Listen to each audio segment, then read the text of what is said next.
Hi guys, তোমরা কেমন আছো? আশা করি তোমরা ভালো আছো। আমি চলে এসেছি আবার তোমাদের কাছে। আমি ভালো আছি, কিন্তু আমার মেয়ে ভালো নেই।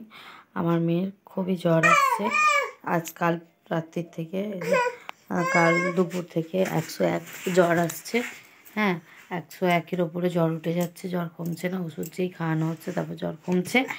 হ্যাঁ, খুব কষ্ট পাচ্ছে, গা হাত পায়ে যন্ত্রণা করছে, ও বলতে পারছে, পায়ে হাতে যন্ত্রণা করছে, বলছে মুখে, এত যন্ত্রণা করছে। আমি ভেবেছিলাম আজকে কিছু ভিডিও করব, কাল রবিবার বাড়ি থাকে, ফোন পাওয়া যায়।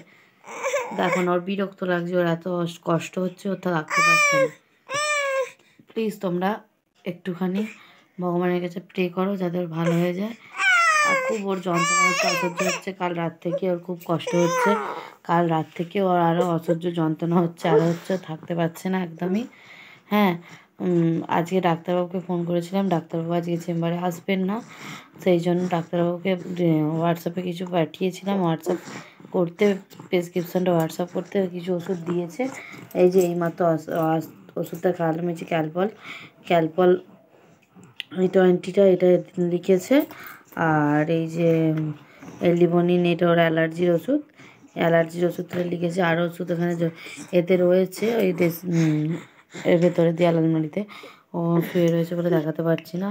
আরও 2-3টে ওষুধ দিয়েছে। উনি আজকে আসবেন না, উনি কালকে আসবেন। হ্যাঁ, মানে ইচ্ছে ছিল আজকে ভিডিও করব, কিন্তু আমি ভিডিও করতে ইচ্ছা নেই, ভিডিও করতে ভালো লাগছে না। যদি পারি তো করব, যদি না পারি তো করবো না। আর তোমরা একটু প্লিজ ভগবানের কাছে প্রে করো যাতে আমার মেয়ে ভালো হয়ে যায়, তাড়াতাড়ি সুস্থ হয়ে যায়। ওর খুব কষ্ট হচ্ছে, এত কষ্ট দেখা যাচ্ছে না। ঠিক আছে, আমি এইটুকু বলার জন্য তোমাদের কাছে ভিডিও করেছি। ঠিক আছে, ও খুব কষ্ট পাচ্ছে, কষ্টতে দেখো ও কেমন করছে। একটু তোমরা প্রে করো ও যাতে ভালো হয়ে যায়। ঠিক আছে।